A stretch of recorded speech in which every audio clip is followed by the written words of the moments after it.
Hello കൂട്ടുകാരെ, എല്ലാവർക്കും സുഖല്ലേ? ഇന്ന് നമുക്കൊരു അടിപൊളി ബിരിയാണിയുടെ റെസിപ്പി നോക്കിയാലോ?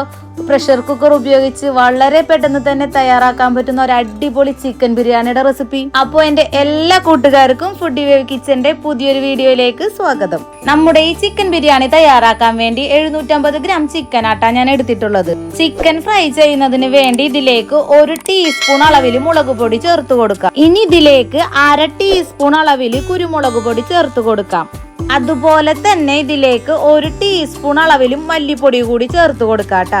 ഇനി നമുക്ക് ഇതിലേക്ക് 1 ടീസ്പൂൺ അളവിൽ ഗരം മസാലയും 1/4 ടീസ്പൂൺ അളവിൽ മഞ്ഞൾപ്പൊടിയും കൂടി ചേർത്ത് കൊടുക്കാം. ഇനി ഇതിലേക്ക് 1 ടീസ്പൂൺ അളവിൽ ഉപ്പും കൂടി ചേർത്ത് കൊടുക്കാം.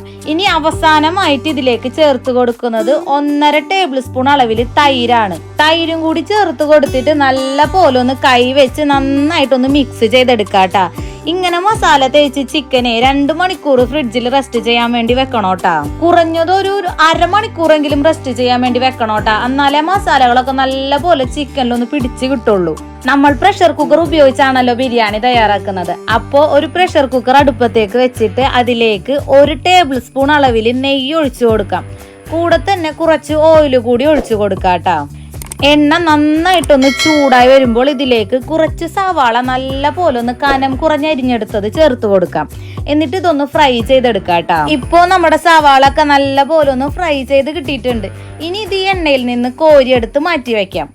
ഇനി നമുക്ക് ഇതേ എണ്ണയിലേക്ക് തന്നെ കുറച്ച് അണ്ടിപ്പരിപ്പും കുറച്ച് മുന്തിരിയും കൂടി ഇട്ട് കൊടുത്തിട്ട് ഫ്രൈ ചെയ്തെടുക്കാം. ദാ ഇപ്പോ നമ്മുടെ മുന്തിരിയൊക്കെ ഒന്ന് നല്ല പോലെ ഒന്ന് വീർത്തിയിട്ടിട്ടുണ്ട്.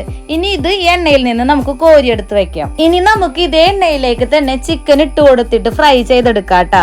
ചിക്കന്റെ ഒരു വശം വെന്ത ശേഷം അടുത്ത വശം മറിച്ചിട്ട് വേവിച്ചെടുക്കാട്ടാ. ചിക്കനെ ഒരുപാടൊന്നും വേവിച്ചെടുക്കണ്ട, ചെറുതായിട്ടൊന്ന് വേവിച്ചെടുത്താൽ മതി.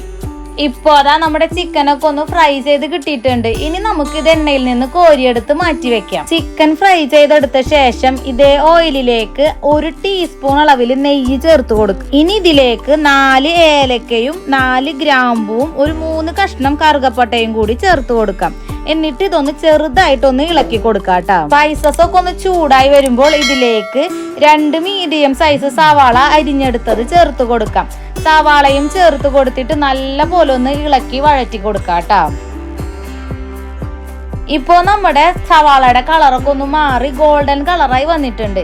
ഇനി ഇതിലേക്ക് 4 പച്ചമുളക്, ഒരു ചെറിയ കഷ്ണം ഇഞ്ചി, ഒരു 10 അല്ലി വെളുത്തുള്ളി നന്നായിട്ടൊന്ന് ചതച്ചെടുത്തത് ചേർത്ത് കൊടുക്കാം. അതോടൊപ്പം തന്നെ ചെറുതാക്കി അരിഞ്ഞെടുത്ത തക്കാളി കൂടി ചേർത്ത് കൊടുക്കാം.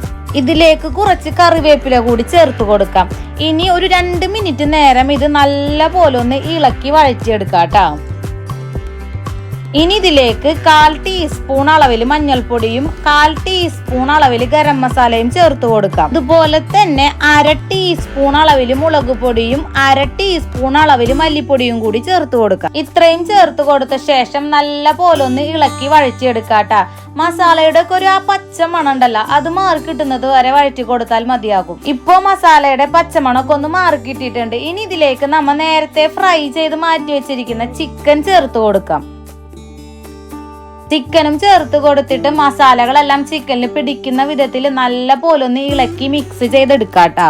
ഇനി ഇതിലേക്ക് കുറച്ച് മല്ലിയില അരിഞ്ഞെടുത്തത് ചേർത്ത് കൊടുക്കാം. ഇനി ഇതൊന്ന് ചെറുതായിട്ട് ഇളക്കി കൊടുക്കാട്ടാ. ഇനി ഇതിലേക്ക് 2 കപ്പ് വെള്ളം കൂടി ഒഴിച്ചു കൊടുക്കാം. വെള്ളം ഒഴിച്ചു കൊടുക്കുമ്പോഴേ നമ്മൾ എടുത്തിരിക്കുന്ന അരിയുടെ അളവനുസരിച്ച് വെള്ളം ഒഴിച്ചു കൊടുക്കുന്നതാട്ടാ നല്ലത്. ഇത്രയും ആയി കഴിഞ്ഞാൽ ഇനി ഇതിലേക്ക് കഴുകി വൃത്തിയാക്കി വെച്ചിരിക്കുന്ന ബസുമതി റൈസ് ചേർത്ത് കൊടുക്കാം. ഇനി നമുക്ക് അരി വെള്ളത്തിൽ മുങ്ങിക്കിടക്കുന്നത് വരെ തവി കൊണ്ട് ഇളക്കി കൊടുക്കാം. ഇനി നമുക്ക് ഇതിലേക്ക് നേരത്തെ ഫ്രൈ ചെയ്ത് വെച്ചിരിക്കുന്ന സവാളയും അണ്ടിപ്പരിപ്പും മുന്തിരിയും കുറച്ച് മല്ലിയിലയും കൂടി ഇതിന്റെ മുകളിലേക്ക് ചേർത്ത് കൊടുക്കാം. ഇനി പ്രഷർ കുക്കർ ഒന്ന് അടച്ചു വെച്ച് 1 വിസിൽ വരുന്നത് വരെ വേവിച്ചെടുക്കാം. പ്രഷർ പോകുന്നത് വരെ കുക്കർ അടച്ച് തന്നെ വെക്കാട്ടാ. ഇപ്പോ നമ്മുടെ കുക്കറിന്റെ ചൂടൊക്കെ നാറിയിട്ടുണ്ട്. ഇനി നമുക്ക് ഇതൊന്ന് തുറന്നു നോക്കാം. കണ്ടില്ലേ, നമ്മുടെ യമ്മി ആയിട്ടുള്ള ബിരിയാണി റെഡി ആയിട്ടുണ്ട്. നല്ല ചൂടോട് കൂടി തന്നെ സെർവ് ചെയ്യാട്ടാ. വീട്ടിൽ ഗസ്റ്റ് ഒക്കെ വരുമ്പോൾ വളരെ പെട്ടെന്ന് തന്നെ തയ്യാറാക്കി എടുക്കാൻ പറ്റിയ ഒരു അടിപൊളി ബിരിയാണിയുടെ റെസിപ്പി ആട്ടോ ഇത്. അപ്പോൾ എല്ലാവരും ഇതുപോലൊരു ബിരിയാണി ഉണ്ടാക്കി നോക്കണം കേട്ടോ. ഉണ്ടാക്കി കഴിഞ്ഞാൽ നിങ്ങളുടെ അഭിപ്രായങ്ങൾ കമന്റായി അറിയിക്കണം. പിന്നെ എൻ്റെ വീഡിയോ ഇഷ്ടപ്പെട്ട് കഴിഞ്ഞാൽ എൻ്റെ ചാനൽ ഒന്ന് സബ്സ്ക്രൈബ് ചെയ്ത് സപ്പോർട്ട് ചെയ്യാനും ഷെയർ ചെയ്യാനും ലൈക്ക് ചെയ്യാനും മറക്കരുത് കേട്ടോ.